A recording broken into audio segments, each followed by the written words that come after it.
여의도는 섬이 아닙니다. 1970년 마포대교를 시작으로 서강대교, 원효대교까지 한강의 남과 북으로 이어져 소통의 중심이 된 지 오래입니다.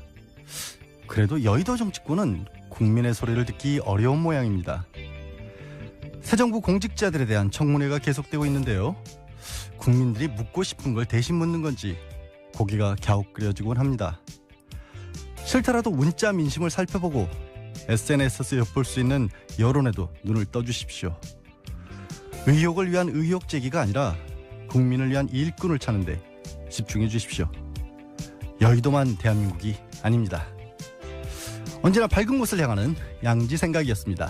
안녕하세요. 고기 좋아하는 공장장이 고기 먹으러 놀러 가는 바람에 일주일 동안 대리 진행을 맡게 된 양지열 변호사입니다. 오늘도 변함없이 성실한 이 정도는 알아야 할 아침 뉴스 이알류의 시사인 김은지 기자 나오셨습니다. 네, 안녕하세요. 네, 안녕하세요. 오랜만이에요. 네, 고생이 많으십니다. 아니, 고생은 아니고요. 네. 오늘 아침에 오니까 이렇게 제작진들 표정이 밝아 보이죠. 왠지 여유가 있는 느낌입니다. 그렇죠. 맨날 공장장이 저보고 악마니 대마왕이니 하는데 왜 제가 오고 공장장이 빠졌는데 제작진의 표정이 밝아 보일까? 왜 김은지 기자의 얼굴이 이렇게 오늘 아침에 빛날까? 청취자분들에게 이 분위기를 전달해 드리지 못해서 아쉬울 뿐입니다. 본격적으로 뉴스 들어갈게요. 네네.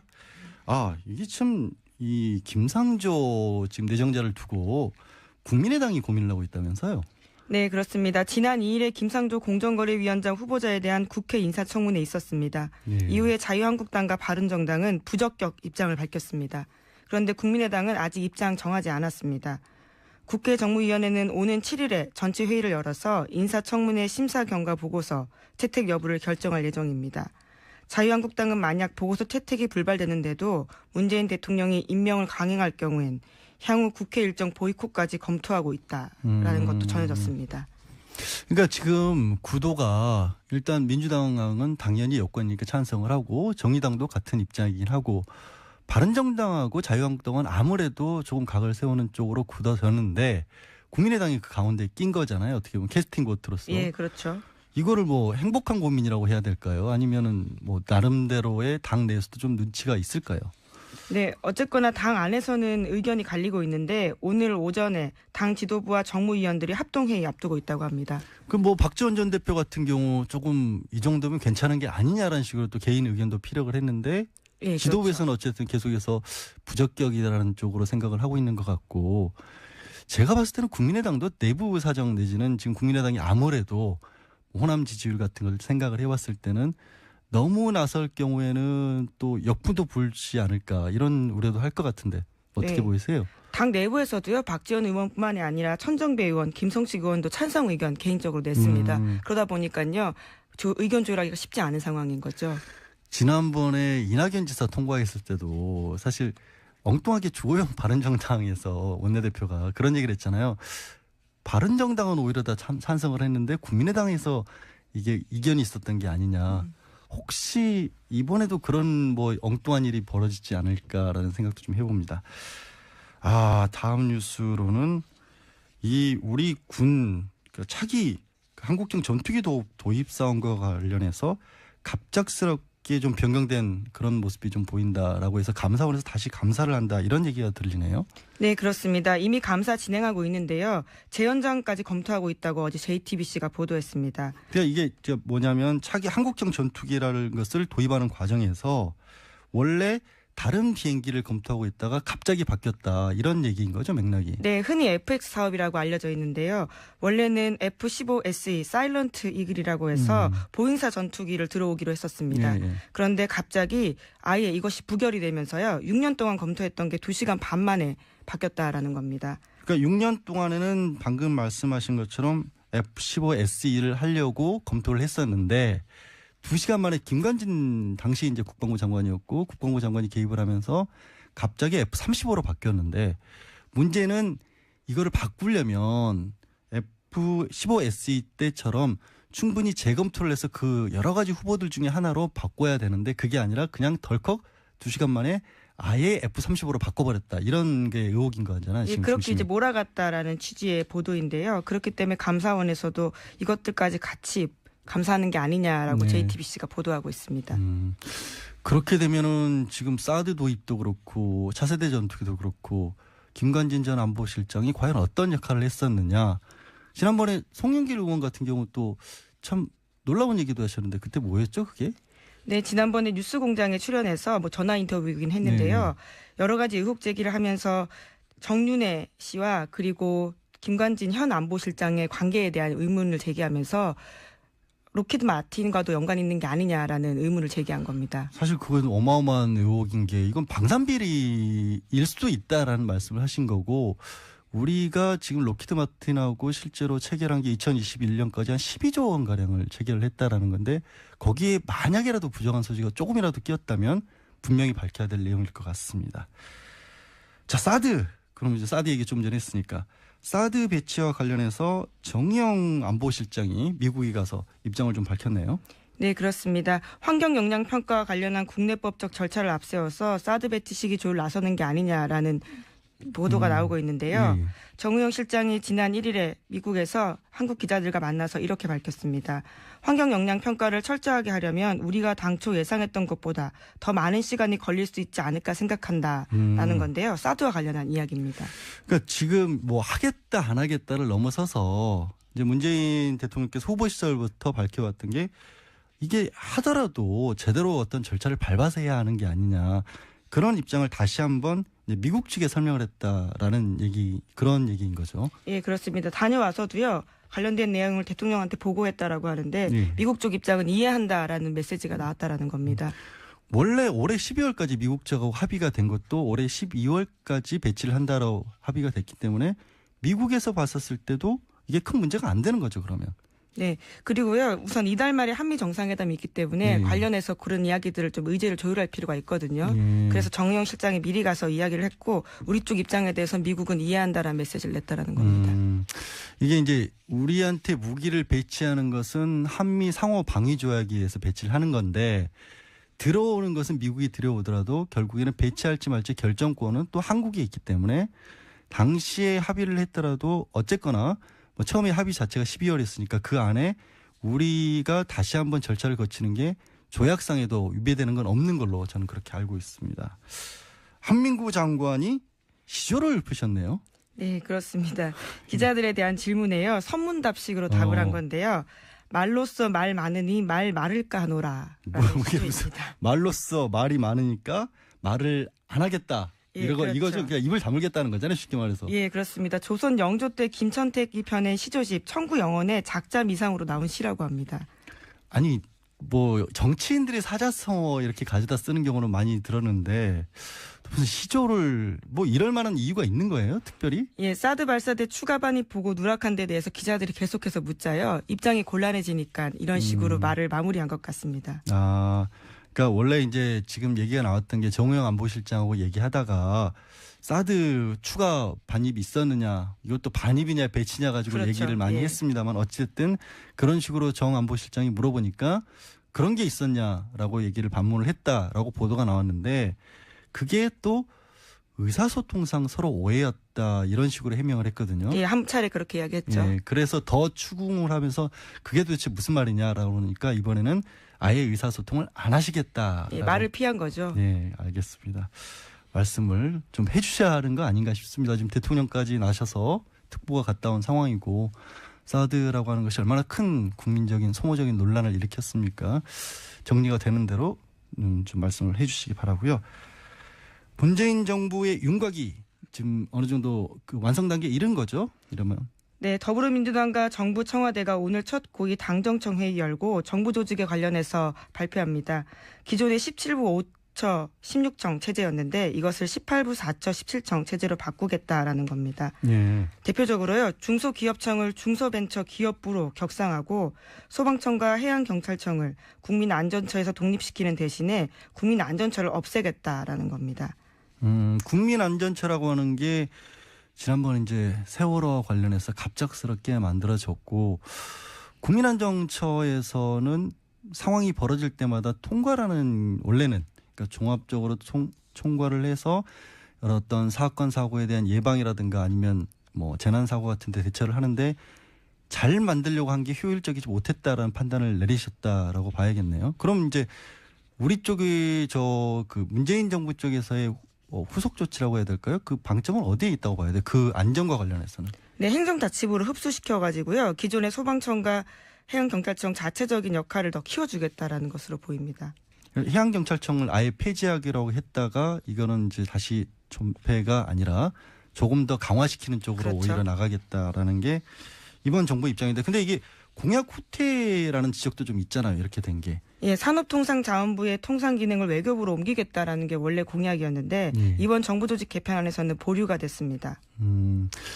그 보류의 배경은 아무래도 국제적으로 봤었을 때도 산업통상과 관련 부분은 좀 따로 떼놓고 하는 게 맞다라는 판단을 한 것 같고, 이번에 이렇게 비교적 소규모로 개각을 했다라는 것은 내년에 개헌 문제 같은 것도 좀 염두에 둔 포석이 아닌가 하는 분석이 있겠죠. 아무래도. 네, 크게 손대지 않으려고 하는 것은 보입니다. 네.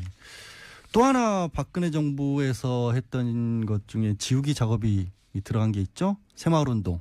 어떻게 돼가고 있습니까? 네, 그렇습니다. 외교부와 코이카가 최근 빈공국을 대상으로 한 정부의 ODA 분야에서 새마을운동 관련 사업을 단계적으로 폐지하겠다 이렇게 네. 밝혔는데요.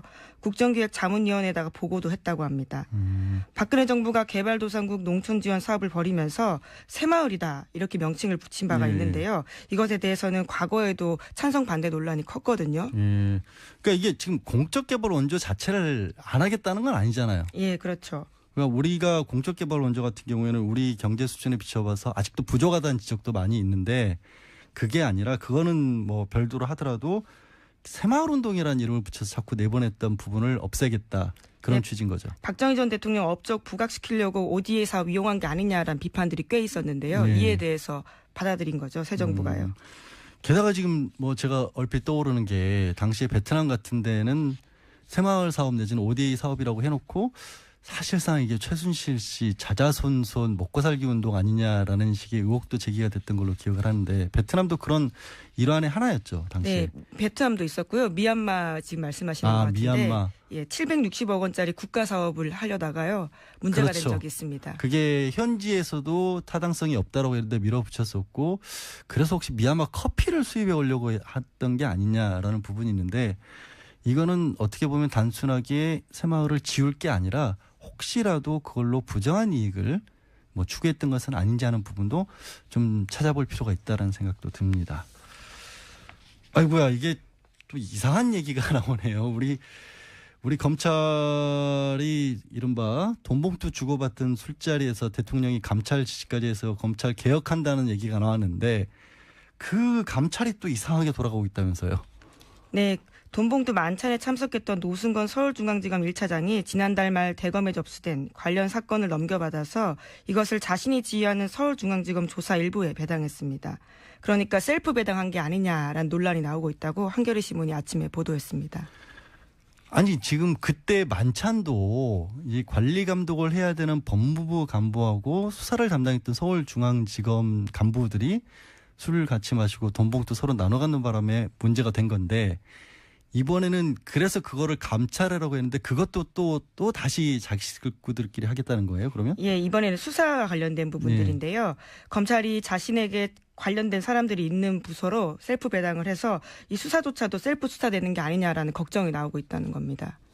이거는 모르겠습니다. 이게 워낙에 이제 노승건 서울중앙지검 같은 경우에 그 담당하고 있는 범위가 넓기 때문에 그랬을 수도 있으나 확인해 볼 필요는 있는데, 이게 정말로 지금 한겨레 단독 기사인가요? 예, 그렇습니다. 이 기사에서 나오는 것처럼 글자 그대로 셀프 수사를 하려고 한 것이라면 이건 일종의 항명이잖아요. 그러면 대통령이 직접 지시해서 감찰해서 수사로 이어진 건데, 그걸 내 식구를 시켜서 나를 조사하겠다. 이게 확인이 다시 한번 필요한, 후속 취재가 필요한 상황이라고 생각되네요. 예, 물론 노승동 차장 같은 경우에는요, 고민을 했지만 공안 사건이나 특수 사건이 아니기 때문에 조사부에 배당했다라고는 하지만요, 검찰 내부에서는 그런 오해를 피하기 위해서라도 다른 데 배당했던 게 아니냐라는 지적이 나온다는 겁니다. 그러니까 원래 담당하는 부서가 내 밑에 있으니까 그냥 거기에 했다라는. 그럼 법무부하고 그 서울중앙지검하고 술 먹은 것도 마찬가지네. 원래 담당하는 부서고 원래 아끼는 후배들이니까 술 먹은 거 당연하다는 얘기를 또 한 거잖아요. 그러면 그건. 국민들이 어떻게 받아들일지 참 이것도 고개가 갸웃거려집니다. 국정원 감찰을 좀 제대로 해보겠다, 그런 발표가 있었습니다. 네, 이것도 한국 일보의 아침 단독 기사인데요. 네.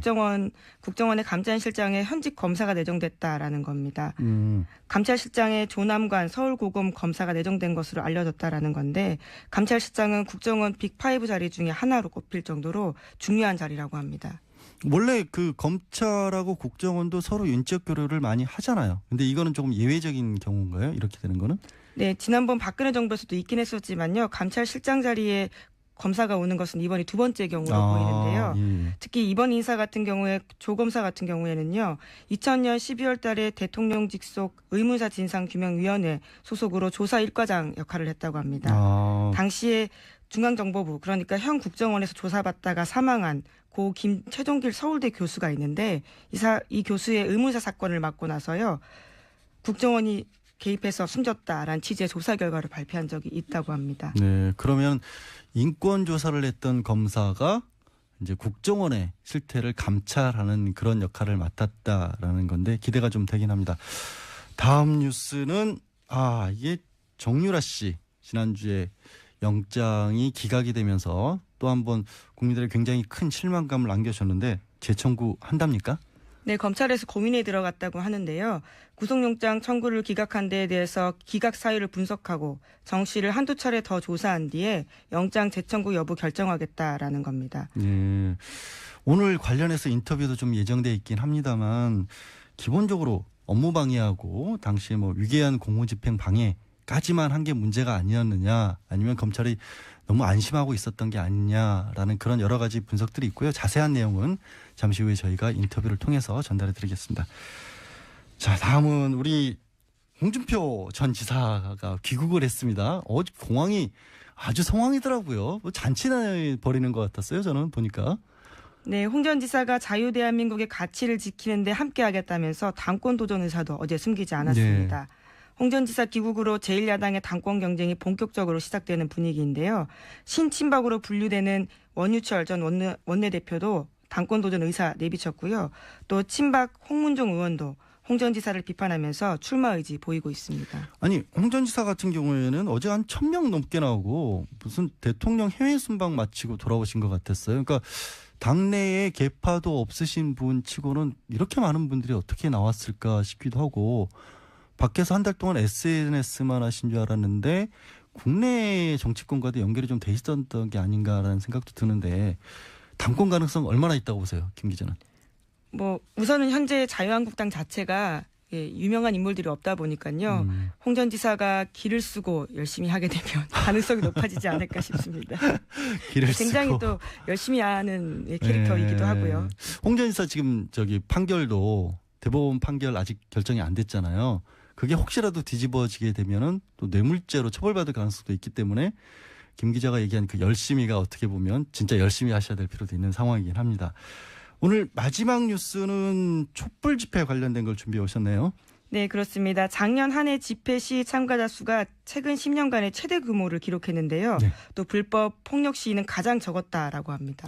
연일은 1,700만 명이 있었으나 폭력은 가장 적었다. 물론 촛불 시위 내내 청소도 깨끗하게 됐었고 시민 의식이나 이런 부분은 해외로도 보도가 되고 그랬던 기억이 새삼스럽긴 합니다. 아주 자랑스러운 대한민국 시위였죠. 오늘 말씀은 여기까지 듣겠습니다. 고맙습니다. 감사합니다. 왜 김은지 기자의 얼굴이 이렇게 오늘 아침에 빛날까? 청취자분들에게 이 분위기를 전달해 드리지 못해서 아쉬울 뿐입니다. 본격적으로 뉴스 들어갈게요. 네네. 이게 참 이 김상조 지금 내정자를 두고 국민의당이 고민을 하고 있다면서요? 네, 그렇습니다. 지난 2일에 김상조 공정거래위원장 후보자에 대한 국회 인사청문회에 있었습니다. 네. 이후에 자유한국당과 바른정당은 부적격 입장을 밝혔습니다. 그런데 국민의당은 아직 입장 정하지 않았습니다. 국회 정무위원회는 오는 7일에 전체 회의를 열어서 인사청문회 심사 경과 보고서 채택 여부를 결정할 예정입니다. 자유한국당은 만약 보고서 채택이 불발되는데도 문재인 대통령이 임명을 강행할 경우엔 향후 국회 일정 보이콧까지 검토하고 있다라는 것도 전해졌습니다. 그러니까 지금 구도가 일단 민주당은 당연히 여권이니까 찬성을 하고 정의당도 같은 입장이긴 하고 바른정당하고 자유한국당은 아무래도 조금 각을 세우는 쪽으로 굳어졌는데 국민의당이 그 가운데 낀 거잖아요. 어떻게 보면 캐스팅 보트로서. 예, 그렇죠. 이거를 뭐 행복한 고민이라고 해야 될까요? 아니면은 뭐 나름대로의 당 내에서도 좀 눈치가 있을까요? 네, 어쨌거나 당 안에서는 의견이 갈리고 있는데 오늘 오전에 당 지도부와 정무위원들이 합동회의 앞두고 있다고 합니다. 여의도는 섬이 아닙니다. 1970년 마포대교를 시작으로 서강대교, 원효대교까지 한강의 남과 북으로 이어져 소통의 중심이 된 지 오래입니다. 그래도 여의도 정치권은 국민의 소리를 듣기 어려운 모양입니다. 새 정부 공직자들에 대한 청문회가 계속되고 있는데요. 국민들이 묻고 싶은 걸 대신 묻는 건지 고개가 갸웃그려지곤 합니다. 싫더라도 문자 민심을 살펴보고 SNS에서 엿볼 수 있는 여론에도 눈을 떠주십시오. 의혹을 위한 의혹 제기가 아니라 국민을 위한 일꾼을 찾는데 집중해 주십시오. 여의도만 대한민국이 아닙니다. 언제나 밝은 곳을 향하는 양지 생각이었습니다. 안녕하세요. 고기 좋아하는 공장장이 고기 먹으러 놀러 가는 바람에 일주일 동안 대리 진행을 맡게 된 양재열 변호사입니다. 오늘도 변함없이 성실한 이 정도는 알아야 할 아침 뉴스 이알류의 시사인 김은지 기자 나오셨습니다. 네, 안녕하세요. 네, 안녕하세요. 오랜만이에요. 네, 고생이 많으십니다. 아니 고생은 아니고요. 네. 오늘 아침에 오니까 이렇게 제작진들 표정이 밝아 보이죠. 왠지 여유가 있는 느낌입니다. 그렇죠. 맨날 공장장이 저보고 악마니 대마왕이니 하는데 왜 제가 오고 공장장이 빠졌는데 제작진의 표정이 밝아 보일까?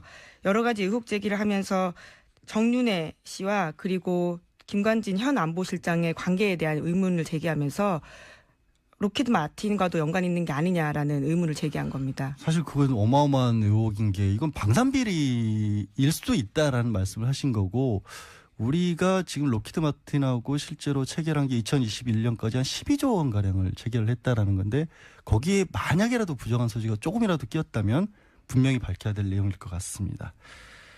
자, 사드. 그럼 이제 사드 얘기 좀 전에 했으니까 사드 배치와 관련해서 정의용 안보실장이 미국에 가서 입장을 좀 밝혔네요. 네, 그렇습니다. 환경영향평가와 관련한 국내법적 절차를 앞세워서 사드 배치 시기 조율 나서는 게 아니냐라는 보도가 나오고 있는데요. 예. 정의용 실장이 지난 1일에 미국에서 한국 기자들과 만나서 이렇게 밝혔습니다. 환경영향평가를 철저하게 하려면 우리가 당초 예상했던 것보다 더 많은 시간이 걸릴 수 있지 않을까 생각한다라는 건데요. 사드와 관련한 이야기입니다. 그러니까 지금 뭐 하겠다 안 하겠다를 넘어서서 이제 문재인 대통령께서 후보 시절부터 밝혀왔던 게 이게 하더라도 제대로 어떤 절차를 밟아서 해야 하는 게 아니냐. 그런 입장을 다시 한번 미국 측에 설명을 했다라는 겁니다. 그 뭐 박지원 전 대표 같은 경우 조금 이 정도면 괜찮은 게 아니냐라는 식으로 또 개인 의견도 피력을 했는데 예, 지도부에서는 어쨌든 계속해서 부적격이라는 쪽으로 생각을 하고 있는 것 같고 제가 봤을 때는 국민의당도 내부 사정 내지는 지금 국민의당이 아무래도 호남 지지율 같은 걸 생각을 해왔을 때는 너무 나설 경우에는 또 역부도 불지 않을까 이런 우려도 할 것 같은데 어떻게 네. 보이세요? 당 내부에서도요. 박지원 의원뿐만이 아니라 천정배 의원, 김성식 의원도 찬성 의견 개인적으로 냈습니다. 그러다 보니까요. 의견 조율하기가 쉽지 않은 상황인 거죠. 지난번에 이낙연 지사 통과했을 때도 사실 엉뚱하게 주호영 바른정당에서 원내대표가 그런 얘기를 했잖아요. 바른정당은 오히려 다 찬성을 했는데 국민의당에서 이게 이견이 있었던 게 아니냐. 혹시 이번에도 그런 뭐 엉뚱한 일이 벌어지지 않을까라는 생각도 좀 해봅니다.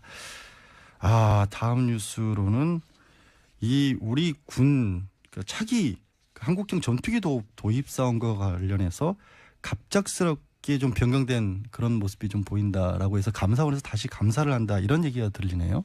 네, 그렇습니다. 이미 감사 진행하고 있는데요. 재연장까지 검토하고 있다고 어제 JTBC가 보도했습니다. 그러니까 이게 뭐냐면 차기 한국형 전투기라는 것을 도입하는 과정에서 원래 다른 비행기를 검토하고 있다가 갑자기 바뀌었다 이런 얘기인 거죠, 맥락이. 네, 흔히 FX 사업이라고 알려져 있는데요. 원래는 F-15SE 사일런트 이글이라고 해서 보잉사 전투기를 들어오기로 했었습니다. 예. 그런데 갑자기 아예 이것이 부결이 되면서요. 6년 동안 검토했던 게 2시간 반 만에 바뀌었다라는 겁니다. 그러니까 6년 동안에는 방금 말씀하신 것처럼 F-15SE를 하려고 검토를 했었는데 2시간 만에 김관진 당시 이제 국방부 장관이었고 국방부 장관이 개입을 하면서 갑자기 F-35로 바뀌었는데 문제는 이거를 바꾸려면 F-15SE 때처럼 충분히 재검토를 해서 그 여러 가지 후보들 중에 하나로 바꿔야 되는데 그게 아니라 그냥 덜컥 2시간 만에 아예 F-35로 바꿔버렸다. 이런 게 의혹인 거잖아요. 예, 지금 그렇게 중심이. 이제 몰아갔다라는 취지의 보도인데요. 그렇기 때문에 감사원에서도 이것들까지 같이 감사하는 게 아니냐라고 네. JTBC가 보도하고 있습니다. 그렇게 되면은 지금 사드 도입도 그렇고 차세대 전투기도 그렇고 김관진 전 안보실장이 과연 어떤 역할을 했었느냐. 지난번에 송영길 의원 같은 경우 또 참 놀라운 얘기도 하셨는데 그때 뭐였죠 그게? 네, 지난번에 뉴스공장에 출연해서 뭐 전화 인터뷰이긴 했는데요. 네.